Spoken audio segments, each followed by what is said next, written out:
live and in living color on all social, well, not all the social media platforms. We are on Restream, we are on TikTok, we are on Facebook, we are on X, we're on Instagram, and you can follow us wherever we're going so we can make sure we all stay connected. Okay, it's a whole bunch of stuff going on in the world, and it's crazy. And oftentimes, we need some brevity. We need to talk about and be able to say, okay, we know that we got a crap show on our hands with what's going on in the world. And today, I just want to do some lighthearted stuff because everybody is doing all this deep, heavy, all this hatred is going on. Where's the love? Where is the love? And I want to talk about marriages in the United States and not marriages in the United States and some other stuff. Okay, first thing I want to talk to you about I'm sure if you seen this story, I don't know if you feel like I do, and you went, what? A couple spent $59 million on their wedding. 59 million. I mean, don't get me wrong. It is the most spectacular, beautiful wedding I have ever seen. I mean, everything was just gorgeous from everything they did. It was just absolutely beautiful. But $59 million, I'm not trying to tell anybody how to spend their money, what to do with, that's on you. But $59 million on a wedding, and people say, $59 million for one day? Oh, let me tell you, it was 5 days. It was 5 days in Bday. It was 5 days. They took over the Bday Opera House. They just kind of pretty much took over. Okay, the wedding was beautiful. Everything down to the tiniest detail. I mean, the bride's favorite flower is lilies of the valley. So that was the thing for the whole wedding. It was white and it was green and it was beautiful and it was lush. And I wouldn't have spent $59 million on a wedding. I thought we went over, and like I told y'all before, I never even thought about ever getting married. If you had told me, not only would I get married, I would stay married and be with the same guy as long as my husband and I have been together. I've been like, yeah, right, y'all on something. $59 million on this wedding. I mean, it was beautiful. She had shoes that were adorned with lilies of the valley. Her veil and her gown was just absolutely spectacular. It was just very elegant, and it was beautiful. Oh, they looked beautacious. It was like everybody had to have a good time. I mean, you coming to Paris to have a wedding. Now, her husband, her new husband, is also, this ain't funny, but it's just kind of stupid. You just spent $59 million on a wedding, and your husband could go to jail for 25 years to life in the state of Texas because he shot at police officers in Texas. They arrested him. He posted bond, $20,000 bond. Posted a bond, went on, and went and had this absolutely just extravagant wedding. I mean, we probably could have done 59 more weddings for $59 million. And he could go to jail. Now, you ought to spend all this money. What if you the father? And because the father of the bride, they say who pays for the wedding, and the groom pays for the reception. They spent $59 million on a wedding. So I asked this question of several people that I was talking to. What would go on in your mind if you were the father of the bride? You done dropped down $59 million on your daughter's spectacular wedding, and then your new son-in-law could go to jail for 25 years to life. Now, and these are young people. He's 29, his bride is 27. And, young people just starting their lives out, doing what they do. And this guy could go to jail. See, that's why you got to pay attention to who you are spending your time with, who you are spending your life with. You got to pay attention to these kinds of things vetting is key. I've often said, when women are vetted, for me, when I was vetting, well, I knew I was going to marry him the day I saw him getting off the elevator at school, so that was a no brainer. I also had to get to know him. I had to get to know why I had such extreme feelings. I mean, it was like all bets are off. I threatened everybody on the camp. Don't you even think about talking to him. Don't even look his way, because I don't want to have to cut you with the butter knife. Oh yeah, I would have nicked you back there. And you got to be mindful. And women, and young ladies, I say this, and please take heed to this. When you meet somebody and you feel like, and he feels like, or they feel like you want to share your life with them, find out how they are with other people. Find out how they are with them. And that's what I did with my husband. I wanted to know what kind of relationship he had with his mother, with his sisters, with other women, other women around him at his work job. Because he worked with mostly women when he was working at the bank. And they was on him like flies on crap. Oh, they were just all, oh, we just love him. He's so fine. Oh my goodness. And my husband is the worst at, thinking that somebody likes him. I'm like, they're flirting with you. He doesn't even understand the concept of flirting.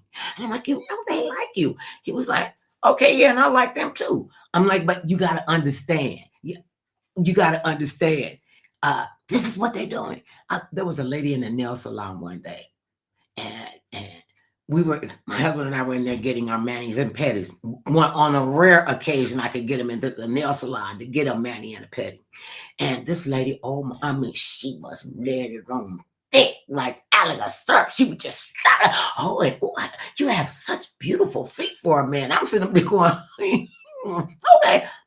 He did not pay this woman any attention. He didn't even respond to her when she said, you have beautiful feet. My husband really does have good looking feet. His feet look better than mine do. I got them. Well, did y'all see in the movie Boomerang with Eddie Murphy, his character, and he saw the chick's feet at the end? And he does.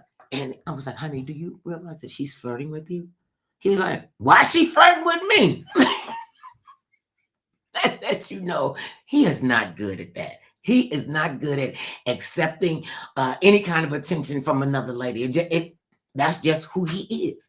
And I got to know him and how he was with his mother and his sisters, and he absolutely adores them.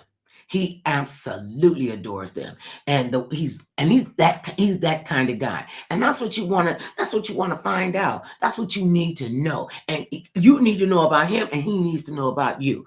And my husband I knew he was going to be my husband because he wasn't afraid of my mother. My mother been off the planet for decades. I'm afraid of my mama still. He was not afraid of my mother. He said, girl, your family is so funny. They are so hilarious. I'm like, you think these people is funny? They crazy. He said, yeah, and that's what I like about you, because you crazy right there with him. You guys are funny. He would literally bring his friends over to my house, and they had instructions. Okay, man, we're going over my girl's house. Okay, let me preface this with, they loud, they're wild, and you'll think they're getting ready to get into fisticuffs.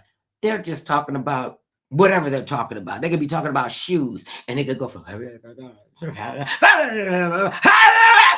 and he thought that was hilarious. So one of his friends that came over, and they're still his friends. They're still his friends after they saw all the crazy. And some of them did question, you marrying her? Why? He said, because I love her. Just plain and simple like that. He told us, when it starts screaming and hollering, and you see my girl jump up on a chair, or, jump up on a piece of furniture, or she jumping up on the stairs so she could like jump off and make her point. He said, they're not gonna get into a fight.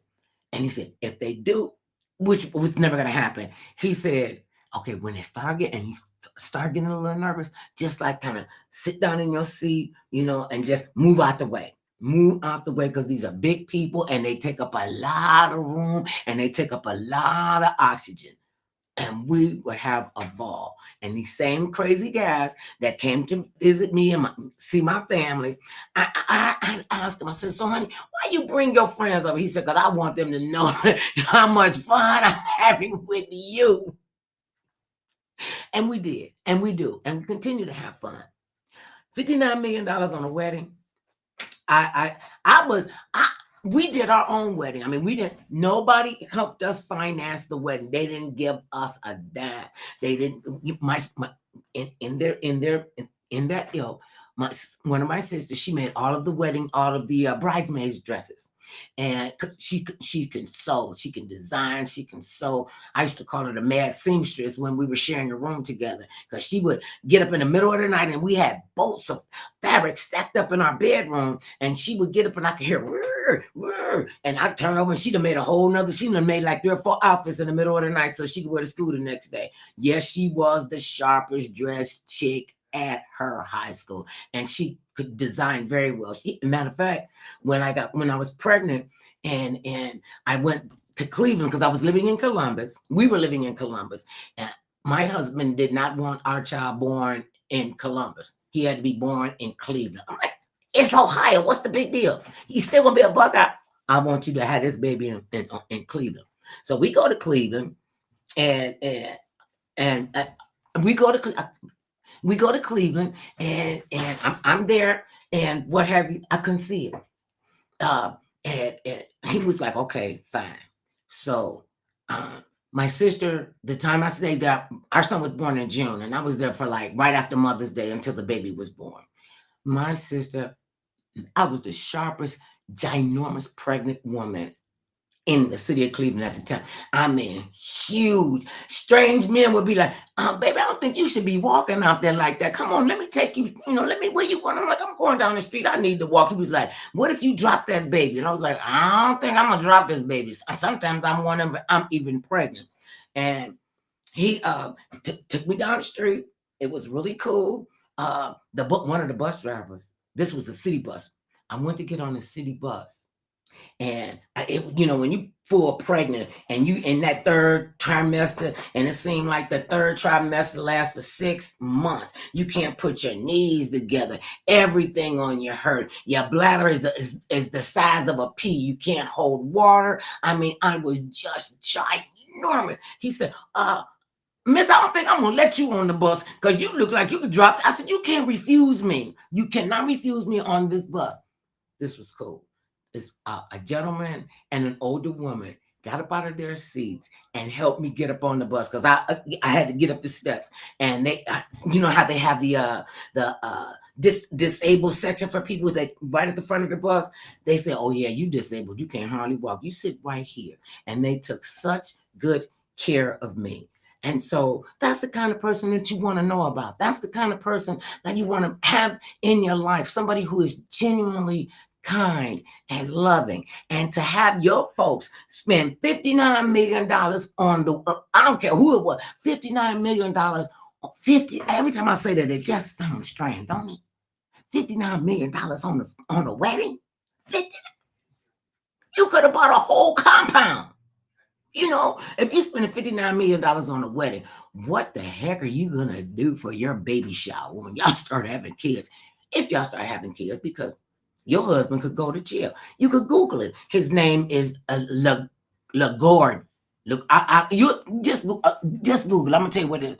He is, and she is the heiress. His name is Lagorn. And he's 29 and she's 27, and she's the heiress to her father is a conglomerate. He owns Mercedes-Benz's, probably of all of Florida. And he's Mr. Brockway. And she is Madeline Brockway. And they put on a spread. I mean, none of us could even, well, I'm sure they probably could. But I used to think that, especially when these famous people, in the royalties, and they have, it was a $5 million wedding. Who gonna top $59 million for a wedding? That was just beyond me. $59 million. I was trying to see about how did they break that down. When you look at the pictures, look at it online. It is beautiful. And I knew I threw it. My husband and I, we put on a beautiful wedding. We had a beautiful reception. And, people came, and we had already been living together. So we really kind of sort of didn't like really need like any stuff for the house. We had all the china and, all of that kind of stuff. So one of my friends, well, actually, he was my mother's friend.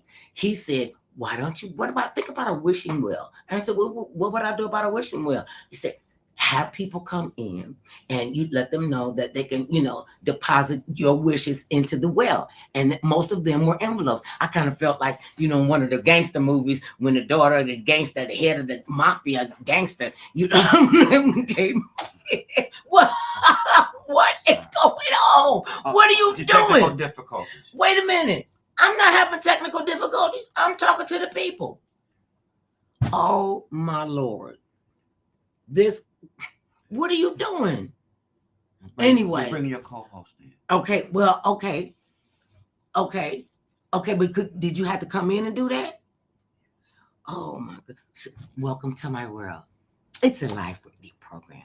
You can see all the madness right here on the Mother Love Show, on Restream, on Facebook, on Twitter, on Instagram, on iHeartRadio, on Spreaker, on what I missed somebody, X, Twitter. See, I gotta keep. I just can't get that in my head.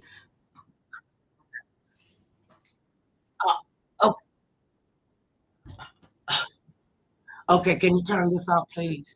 Just click it on. Usually, sorry. Anywho, $59 million wedding. If I was the father of them, I would be outdone, even having a remote, just one scintilla of a thought that this guy is gonna, my new son-in-law could go to jail because he was shooting at the police. He didn't shoot anybody, but he shot at the police. And in Texas, it is a first-degree felony shooting at the police officers. He could go to jail. They even offered him a plea deal. The district attorney, the DA offered him a deal. They said, Mr. Man, you shot at the police officers and you discharged your firearm in front of police officers. And how about this? We'll offer you a deal. You plead guilty.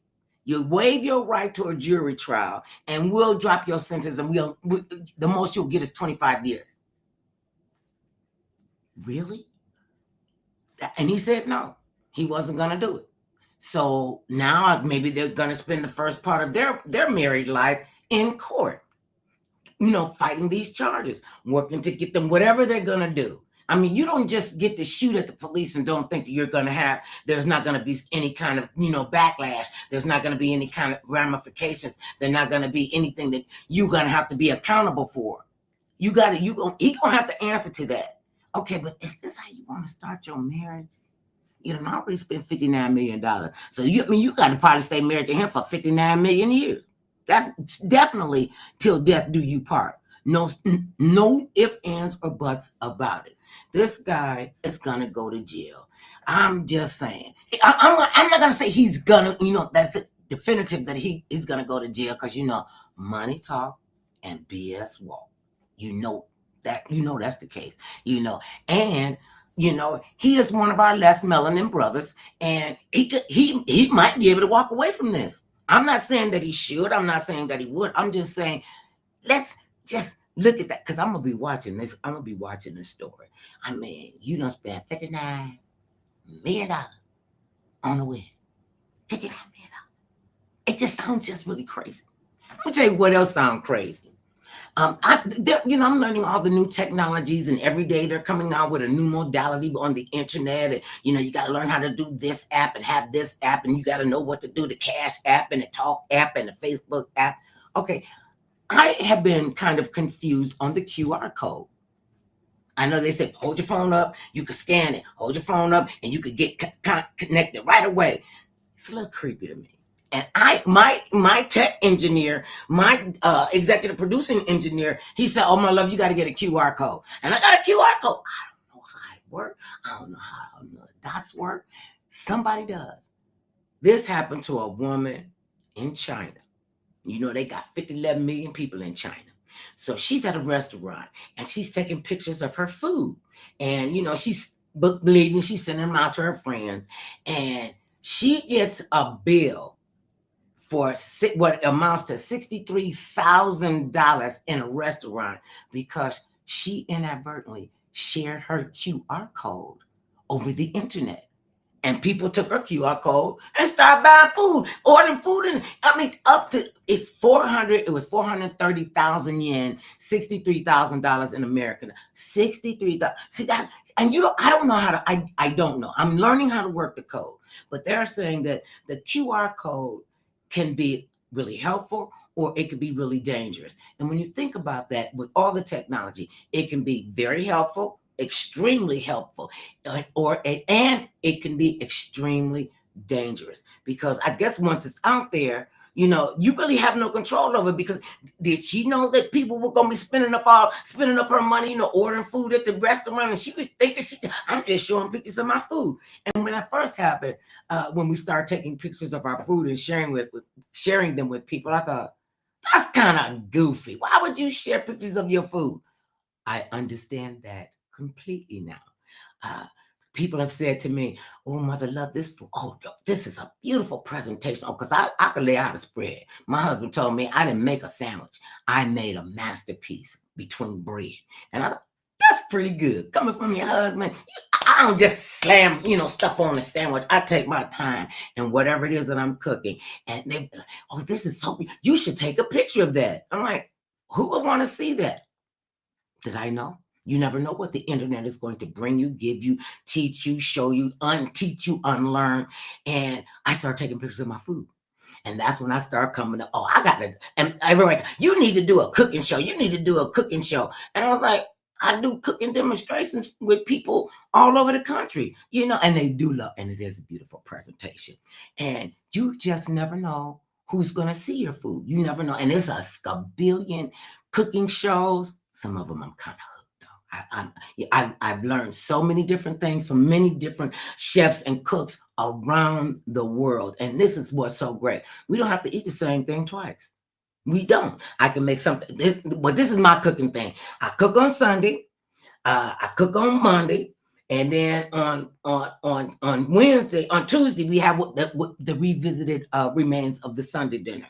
And it go and throughout I don't call them leftovers. I call them revisited morsels. And I have tasty morsels too, just so you can test drive it. And so and going on, and I don't really get to go out to restaurants too much because my husband is not a restaurant guy. When we first got together, he said, "Well, can you cook?" I was like, "What you mean, can I cook?" "Well, my mom and my sister, they cook all my food." I'm like, we gonna have a problem. Because the only thing I wanted to do was make reservations. I thought that would be cool. Hey, let me wave at y'all. How y'all doing? Who is this? This is somebody calling me from Huntington Park. Hey, Huntington. Hey, you from the studio. Hey, all of y'all Cakes by Shantae. Hey, I think I know Cakes by Shantae. Hi, babies. How y'all doing? Thank you for tuning in. My love needs all the friends I can get. I'm glad you are tuning in. Tell your friends. Call your mama. Call your boyfriend. Call your girlfriend. Don't call your wife-in-law. Don't call her. Don't tell her. I'm not getting none of that. And so I just thought that was pretty. That was a pretty strange story that this woman is taking pictures of her food, and her QR code is in the photograph. And see how deviant people are. And all of y'all that ordered that food on that woman's card or with her QR code, you gonna have to pay for that. That was mean and that was cruel. Think about how you would feel if somebody got your information and they just did that to you. And it's difficult, getting through some of that. Oftentimes, I remember a while ago, somebody stole my identity, and it took me a good 5 or 6 years to get that straightened out. I always had to take a letter with me that this was not me. I always had to, if I was going to get a credit card and they said, "Well, this app," I said, "That was not me. Here's my letter," so that you could know, so I could get tried to ruin me. Took my social security number. And then when we found out who stole my identity, it was someone, and you know who you are, chick. You know you did that. You know you stole my identity. She was a nurse not she was a nurse's aide down in Alabama someplace. She got a hold of my, however she got my social security number. But what she did was she changed one number. She changed my birth date, but she kept my she dropped the number, and it all came back up to me, and they were like, "Oh, you don't know what your social security number is?" Like, I'm like, "Yes, I do." This woman had, and this, I don't even know how come the credit people didn't catch this. Now, on my credit report, my husband and I had we had just had our house built. We had our first home built. And we got this, it was hundreds of thousands of dollars. It was to have it built from the ground up. And we have the house built. Okay, so we got we got our mortgage on there, got our credit cards on there, do we have a car note? I don't think we had a car note. I'm not big on car notes. And so, but we had, the standard stuff. So they got my over $500,000 house on there. And she went and got a credit card from Marathon. And she didn't want to pay $10 on the card. And she was getting really silly stuff. She was buying stuff from Victoria's Secret. And anybody that know me, I'm going to tell you what Victoria's Secret is. I wasn't going to get my big behind in none of their stuff. I'm not a thong. She was buying just weird stuff. So when I called and explained to them, and I had to do all of this crazy stuff, I had to close all of my accounts. I took my name off of the house now, because they didn't fool with my husband. And I was just like it took me a good 5 or 6 years to get my credit straight, to get it, where I wasn't looking like a deadbeat. And we have to be mindful. We have to really be mindful now with the advent of the internet, and anybody could get your information like right away. And soon as we learn something, soon as we get something new and we're out there doing it, the criminals are looking for a way to capitalize on that. I mean, there are people that just be sitting there waiting for you, to do something crazy so they can jump in and steal your identity. What's the one? LifeLock. People need LifeLock, because somebody will steal your identity. If you don't pay attention to your paperwork, it can happen to you. Just like this lady was in her minding her own business in China at a restaurant, showing pictures of her beautiful meal, and a lot of somebodies got her QR code and started buying food, started just charging stuff to the restaurant.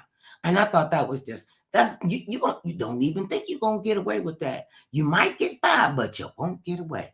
Karma is and y'all know that. You know that. All y'all know that. Don't you know that, Melody? Don't you know that? All y'all know that. How y'all doing? You just don't get to do stuff to people and think it's not gonna come back to bite you in the buttocks, because it will. So be mindful of how you're treating each other. Be mindful of your credit report. Be mindful of your bank accounts. And they could go on my bank account. I have a bank account with just me, and I got me a bank account with just me. And my husband is like, yeah, you work with that one over there. And he talked about me. He would give away the store if I let him. That's how generous he is. That's how kind-hearted he is. We were in Ohio, in Cleveland. We had just went to church, and we were there because that's where we were living in New Jersey. I was doing a TV show. And so we had driven up to Cleveland to go visit family, and we went to church with everybody. So we all in our Sunday go to meet and tire. And, the kids said that they were hungry. And they were like, he was like, well, what y'all want to eat? The first thing we all go to McDonald's. I'm like, I don't eat. But he said, I'll take you to McDonald's. Them kids have him wrapped around their finger. Yes, they do. They can do no wrong. I'm the terrible grandparent. Papa, butter came melt in his mouth. He is just that cool. And they'll tell you that. My granddaughters think that Papa is Superman. So Super Dude, he goes into the McDonald's, and he's in there, just a little too long. It didn't seem like it was crowded, and I could look at him and see him. He got up to the counter, and he was waiting for the food and what have you. And the lady behind the desk, behind the cash register, she said, would you give me $50? He said, what? What did you say? Will you give me $50? Would I give you $50? She said, yeah, my car is broken. I need $50 to get my car fixed. And now he told me this. He said, girl, I went to reach for in my wallet, and I thought from the time I put my hand in my back pocket right here to before I could even pull that wallet out, I thought about if I tell her she gonna come in here and jump across this counter and whoop this chick for even asking me that, and then I'm gonna get cussed out from Cleveland to New York because I thought about. He said, I almost gave it to her. He almost gave her $50. And I said, why would you do? He said, because she asked. And the only reason I didn't is because I didn't want to hear your mouth all the way back. And that's an 8-hour drive. Really? Yeah, I can't fuss that long with anybody. By the time I get past the 30 minutes, I forgot what I was fussing about. He's that kind of guy. And we got to look out for each other. And you don't get to attract good people to you when you're not a good person to yourself. And men can see that. And I know women gonna say they can't. Men can smell desperation on your breath. They can smell it coming through your pores. They can see it in your eye. And men don't want a desperate woman unless he can see a way where he can manipulate and use her. And he gonna be wrong too. He's gonna be wrong. And people get into relationships for all kind of crazy reasons. I'm still with the $59 million wig. That just freaked me out. And speaking of weddings, let me get a little sip here. Okay, I'm sure that you all, and if you haven't, I'm gonna tell you. Two people that were working on Good Morning America, the ABC station. They were the third hour of Good Morning America, TJ Holmes and Amy Robach. And they're doing their thing and everything, and everybody's happy, and it's really just a love fest. Well, it really became a love fest because them two started fooling around while they were married, still married. Okay, in their case, they were both going through divorces. TJ was at the end of his divorce from his wife that he had been married to for 13 over a decade. They have a 9-year-old daughter. She was married to Andrew Shue, the actor, just a good guy. And she was in the middle of a divorce, and everybody that knew both of them knew that their marriages were ending. And then it became a big scandal. ABC said, "Oh, y'all don't. It's no rule that you can't hook up together. You could be married. But you don't make us look bad. Don't ruin our brand. Don't be out there, running up and down the street, hoeing around." I didn't even say that, but you know what I mean. My bad. And it got out, and they were outed as being not as people that were getting divorces. They were outed as adulterers because people, oh, he cheating on his wife with her, she cheating on her husband with him, and the divorces got final. Then, okay, so they're all out in the open, they've been seen all around, they're having and they drew close to each other because they were both going through a divorce at the time.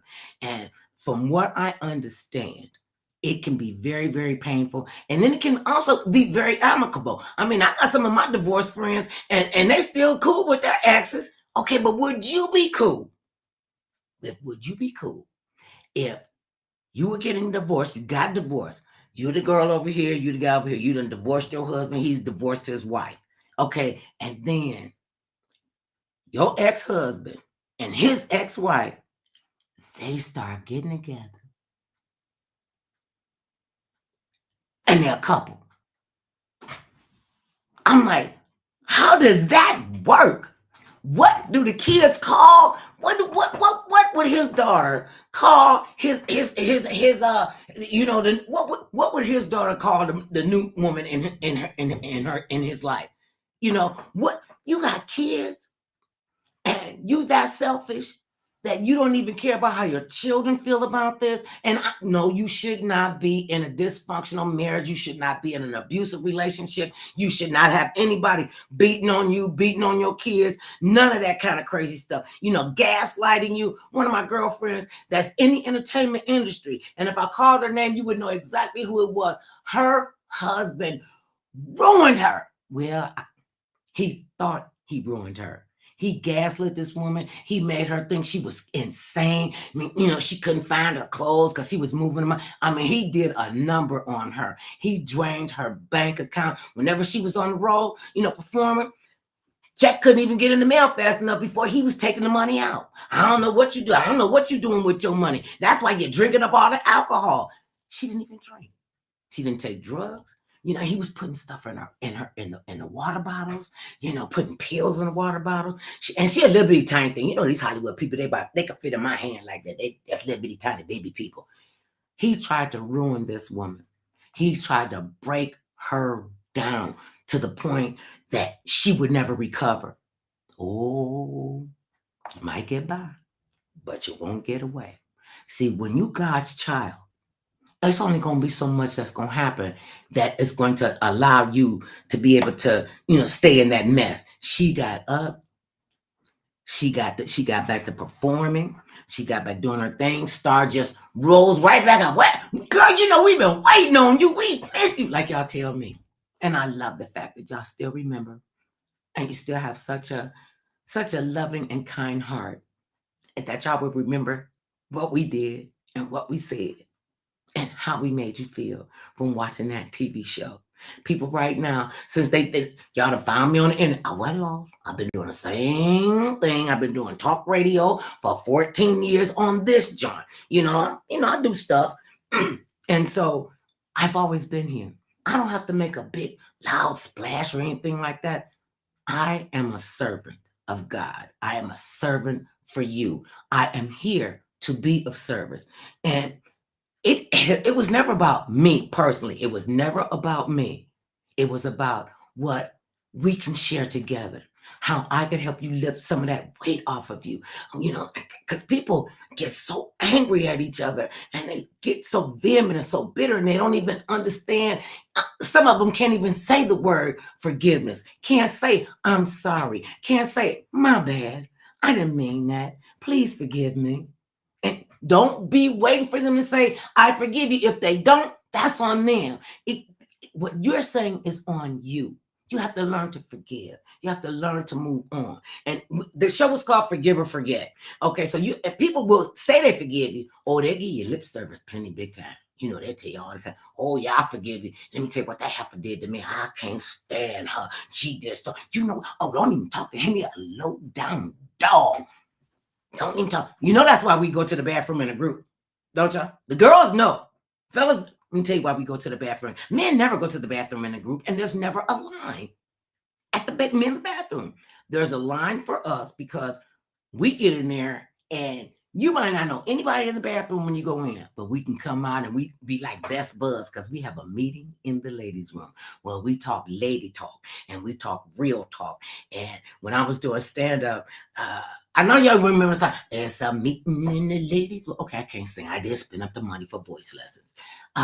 And we would get in there and we would, we would be having our own thing in the ladies' room. Chicks be sitting in the sink. They be standing there holding on to the door, can't even get in. And then you hear all that, and then you hear bust out laughing. We having a ball. I'm just gonna be straight up with y'all, fellas. We would go into the ladies' room, and when you see them going into a group, as a group, they're in there talking about talking about you and you and you. Ha ha, and all the men in the club is trying to hit on them. Ha ha. I went back to my college day.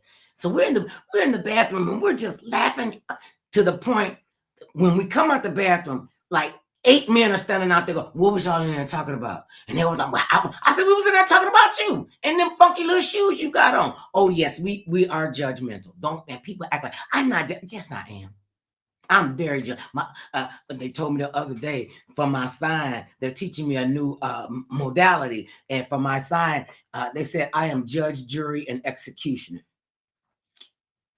Okay, part of that might be true. I'm not the executioner, but if you get crazy, I might have to hurt you. And I didn't realize you got to be careful. One of our granddaughters, she was they're very active in their school activities. And she was sharing with me, she was like, I was asking her how to, was practice. She said, I had to leave that. I'm like, and I I know this chick is not a quitter. This is my granddaughter. I said, why did you quit? She said, because, and my granddaughter about this big, she'll hurt you. I said, what happened? She said, oh, I thought I was going to have to lay hands on her. And this was an adult who had got out of her adult place and tried to come down to a child's level, or tried to have this child come up to her adult level. And she was mindful enough to say, with all due respect, I'm not going to tolerate you talking to me like that. And I will not be coming back to this class. I wish I could have been a fly on the wall. I said, you didn't cuss her? She said, no. This is what I said. I said, with all due respect, you don't talk to me like that. I know I'm a child, but I'm a person, and you don't get to talk to me like that. And I'm not coming back to this class. I was so proud of her, because adults were terrified children into keeping secrets. They think they're grooming them. You know, you think about people who have been abused from childhood, the young men and women who were sexually assaulted and abused by, not just the Catholic Church. It wasn't just them. Don't even think it's not just them. I told you I was thrown for a loop when the pastor that I had joined his church, and I found out that this man was cheating on his wife, his kids, and it was like it was no big deal. He got into the pulpit on Sunday, and it was like what they say, like it never even happened. And I could not I could not trust him. I could not respect him. I could not be taught by him about the word of God when I know you're an adulterer. I know you a liar. I know you sit up there and you being a hypocrite. And I stopped going to his church. And this was the sad part about it. We worked on the same job. And they were like, why y'all ain't talking no more? I said, that's just not gonna happen. I'm not gonna give my energy to somebody who would do that to his wife, and to stand up in a pulpit and lie to your congregation about faithfulness when you don't do it. It's hard to try to learn from somebody that they're a hypocrite. You know what I'm saying? And it literally stopped me from going to church for a while. And then I was like, oh, I ain't getting ready to let this peon, stand in my way between my path and my journey with the Lord. Went and joined another church and moved out, and been at it ever since then. You got to be because people will lie to you, lie to your kids. And when grown folks tell children, don't you tell nobody. You better not tell your mama. If you tell your mama, I'm going to kill you. I was like, oh, I can't wait to tell my mama what you just said. I can't wait to tell. Soon as you tell me, don't tell your mama. You better not tell anybody. And my thing was, well, why can't I tell anybody? So you mean to tell me, you telling me, don't tell anybody what kind of person you are, because you don't want them to know what a pervert you are, right? Because he used to say little nasty things to me that it was just, I'm like, ew. And when you were a kid growing up, and you were around boys and stuff, first thing we were thinking, ew. And boys were like, ugh. And that's a girl. She gonna give me cooties. They had that embedded in my head. Don't mess with them boys. They'll give you cooties. Then when I got old, don't mess with them old men. They'll give you cooties. I still don't know I know what a cootie is. A cootie bug. They used to have a game called Cooties where they put the little legs on it. And so anyway, he was saying all these inappropriate things. And when I'm just a kid, I'm 8, 9, 10 years old. And I knew what he was saying was wrong, because you don't talk to a child in those kind of terms. And soon as he said, you better not tell your mama I said anything. My mama came. She couldn't get up the walkway fast enough. I ran out there. I said, Mama, let me tell you what he been saying to me. And then he gonna tell me, don't tell you. She said, tell me, baby. I told her what he was saying. I told him how he was trying to act. And I thought she was gonna kill him. You got to be careful. My mother, she was a fierce force to be reckoned with. You ain't mess with her kids. And we got that fire in us too. Most mothers have that. You heard about mothers, a car following their kid, and she can go over there and use her superpower and pick that car up and get that child from up under there. We will jump in front of a bullet for our kids. And you know this. I used to didn't understand why my mother would say, I brought you here, I take you out. And I didn't really understand what that meant until I became a mother. Don't make me kill you. Because mama said, something happened to you, I'm going to kill you, resurrect you, and kill you again. So I thought I had magical powers that she killed me, I could come back. You know, a child's mind. She went off on this dude. She told him, you can never, ever walk in my house again. Well, you know that little heifer, she talk too much. You know, she always making up stuff. She said, she might be a lot of things. She run her mouth. She say stuff that's, you know, that shouldn't be coming out of a child's mouth, but she could say it so you understand it. And what they say, out of the mouths of babes come the truth. Because, you know, children and old people, kids and old people have no filter. You don't get a filter until you know, get up over certain kids they will out you. They can break you down. I mean, just with one hack, they can hack you and just cut you. You just, let me hold my wound up. I can't let this child see me bleeding after she done said something. What do you mean by that? She went off on him. She didn't raise her voice. And see, when your mama don't raise her voice and they talking like this through their teeth and they talking real slow and real calm, you better get out of the way, because you might get hit with anything. You know, back in the day, you know, we got whooped with all kind of stuff. You know, we got whooped with a stitch. I got a whip right here that's still on my arm. Well, my mama whooped my behind with an extension cord. They had a highlight paddle. Remember the ball and bat, the ball with the red ball on the string and had a little wooden board. She would buy them, take the string and the ball off, and that was one of her I'm gonna whoop your behind paddles. And I didn't even know this till she beat me with a rubber hose. She said, rubber hoses don't leave webs, don't leave a mark, but you're gonna be a sore. And people, I couldn't sit down, I couldn't stand up, it was hard to walk. She was hitting me in places that I didn't even know I had. I mean, she hit me on the back of my ankle, and I couldn't bend my foot back for like a week. I was like, she was really mad. She was mad. Okay. I did what I was not supposed to do. I broke curfew. She was like, you got to be home by 11:30. I'm like, Mama, the party don't start till 11:30. I'm still putting on my makeup at 11:15. What do you mean I got to be back here at 11:30? Well, no, that's up to you to figure out. Well, and I can't wear a watch. I cannot wear a watch. I've never been able to wear a watch. I could wear them, but it won't keep time. And I didn't have a watch. And so one of the guys that she knew for my birthday, he gave me a beautiful silver watch with a diamond crystal. It was really pretty. And I was like, oh, this is how I found out I couldn't wear a watch. It wouldn't keep time. So I got the watch on and I'm doing it and the watch ain't moving and I'm partying. Oh, and I got the whole room jumping. We jamming. I look up, y'all. It went from 12 o'clock to 3 o'clock in the morning. Now, you know, when we were growing up, you had to be home before the street lights came on. When I was about 16, that's when I got my last whooping. And I'm coming in, I'm trying to tip in the house. She never gave me a key. She said, because I want to know when you come into the door. You ain't getting no key. 6 kids, she gave out 5 keys. Me, no key. That's why I left at 17, because I wanted the key so I could get in when I wanted to. I'm being defiant. And I'm tipping in. And I'm thinking, oh, I got the door open, screen door open.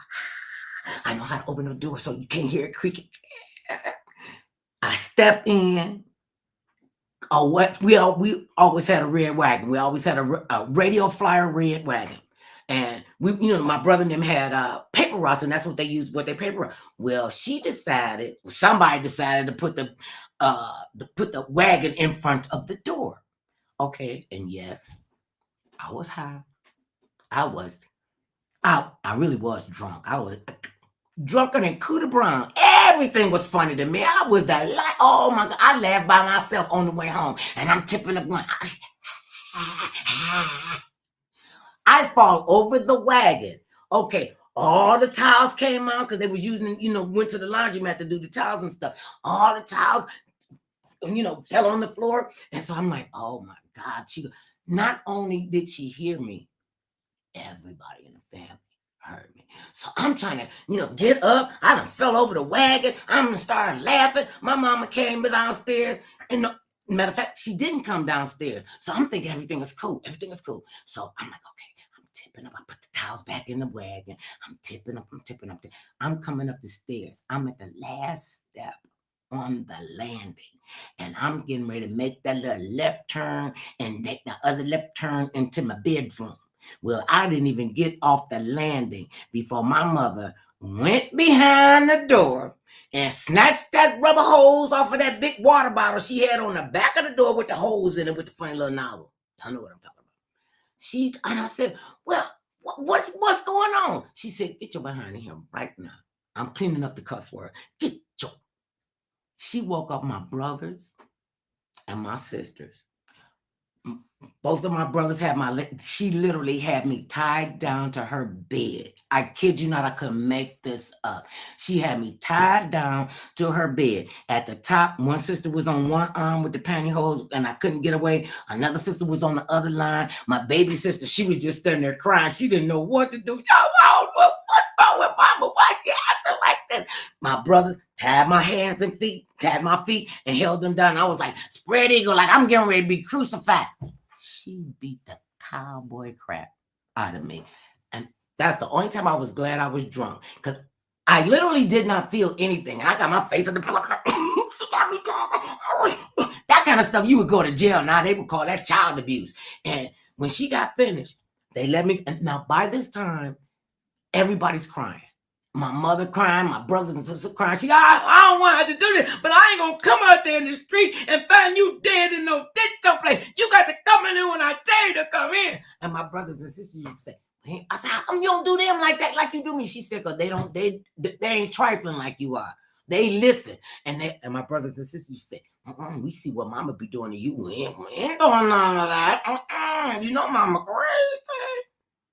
Didn't happen again the next day. And this was like on Saturday night, Sunday morning. So I get up Sunday morning. I can't hardly get out of bed. And I'm like, I know she beat me with a rubber hose yesterday. Can't find a web, can't find nothing. The back of my foot back of my ankle was hurt. I couldn't walk right. And I said, oh, mama, I am so sorry. She said, oh, and you're behind going to school. No, you going to church, you going to Sunday school, and you going to school on Monday. And I was like, okay, you going to tie me down to the bed with my brothers and sisters. And you're going to beat me with a rubber hose. Then you're going to tell me it ain't going to leave a mark, and it didn't. And then I got to get up and go to Sunday school, and I can't even sit down. And we could walk to church. We could walk every place. We walked every place. We used to walk downtown from 55th all the way to downtown. We go down in the flats, and that wasn't no big thing for us. We kids. We can't get into no bar. We can't go. We going to make our own fun. And that was a beating that put a lot of fire in me to know, this is not what you want to do with your life. Okay, calm down. I never had a problem with school. Always got straight A's, was an apt student, was always willing to learn. Matter of fact, I had a private tutor on Saturday. So I went to school 6 days a week, and I did that from junior high until I graduated from high school. I had a private tutor, and she was just lovely. I learned so many things, and I was exposed to so much, and it allowed me to be pretty well rounded. I knew a little bit about a lot of stuff. What it said, jack of all trades, master of none. I knew a little bit of stuff and about a lot of things. And my mother had a hunger and a thirst, an insatiable thirst for reading. She read all kind of stuff. She read the Bible. She read the Rosicrucian. She read the Quran. She read magazines. My mother even had Playboy magazine. I'm like, that's kind of weird. Why you got a bunch of naked? She said, "Girl, ain't nobody looking at them naked women." Playboy got really excellent articles and interviews, and they did. That was wonderful. Now, my brothers, when they found out my mama had Playboy, she had it up on her bed. They found her stash. Lord have mercy.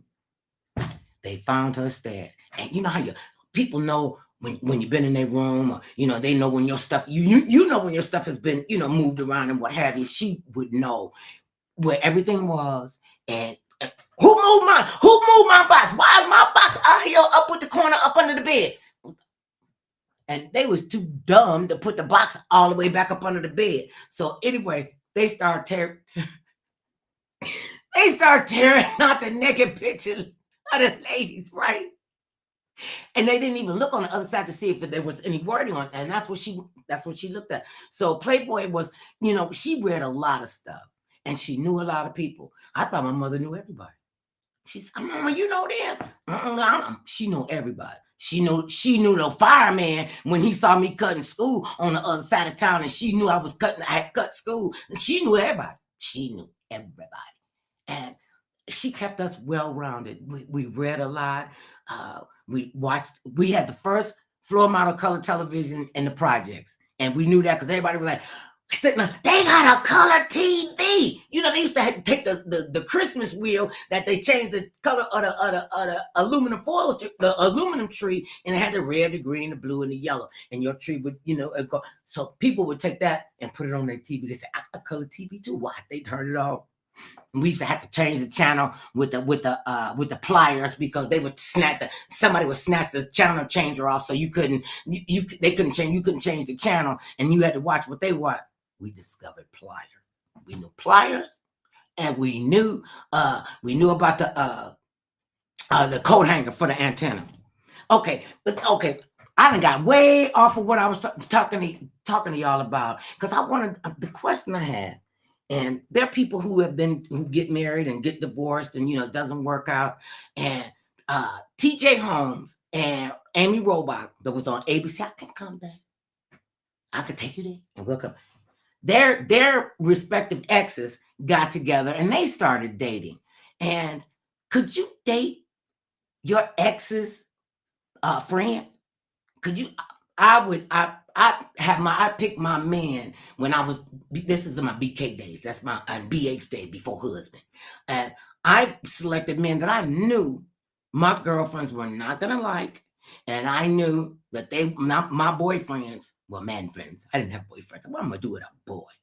Man, I'm a grown person. Well, at least I thought I was. Well, anyway, they started dating their respective exes. So you got these two, and then you got his ex-wife and her ex-husband, and they've hooked up together. What does that do to the psyche of your children when your children are involved? And kids don't really know what's going on, and a lot of parents try to keep it away from kids. And, these kids are really smart nowadays. We can hear y'all screaming and hollering at each other. We know y'all getting divorced. Our son used to ask us, he asked us like maybe twice. He was like, Mom, is y'all getting a divorce? Like, what are you talking about? I heard you and Dad in there arguing. I'm like, man, your dad don't argue. We have heated debates and discussions. He said, so are y'all getting a divorce? I said, no. He said, well, what? This is how married you can, when you got the person that you're supposed to be with. First of all, you're not going to be calling them all out their name. You're not going to be rude and disrespectful to them. You're going to treat them like you want to be treated. And that's why, in my opinion, it is important that you lifelock, not with the cheating, with the stealing identities and that. You can talk to each other. You're able to talk to each other, especially when you're friends. I had said to my husband, if anything happened to us and we broke up, okay, I could probably deal with that.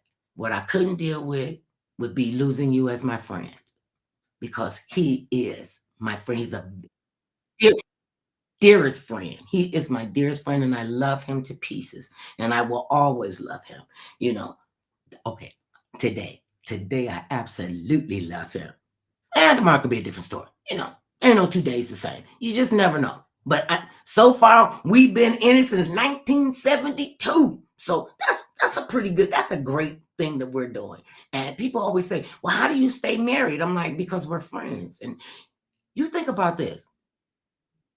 You're far more talented. You're far more tolerant of your friends oftentimes than you are with your mate. So I want to make sure my friend is happy. I want to make sure my friend is cool. I want my friend to know, I got you, baby. I got you. We say this thing, I always say, thank you for rolling with a sister. He like, thank you for letting a brother roll. Or he'll say to me, thank you for rolling with a brother. And I'm like, thank you for letting a sister roll. And then we went from brother and sister to thank you for rolling with it with the queen. He said, thank you for rolling with you. I really appreciate that. And I hope y'all got some kind of nuggets out of the fun that I've been sitting here talking to you all about. We were having a few technical difficulties, but that's all right. We're still here. We're rocking and rolling, moving and grooving. And remember this, no matter how big or tall, short or small, thick or thin, it matters not what skin you're in. Everybody needs some mother love now and then. Love each other, love yourself, and love me. And we'll talk to you soon. Peace and blessings. Okay. Got it. I'm learning. I got it. Is it enough?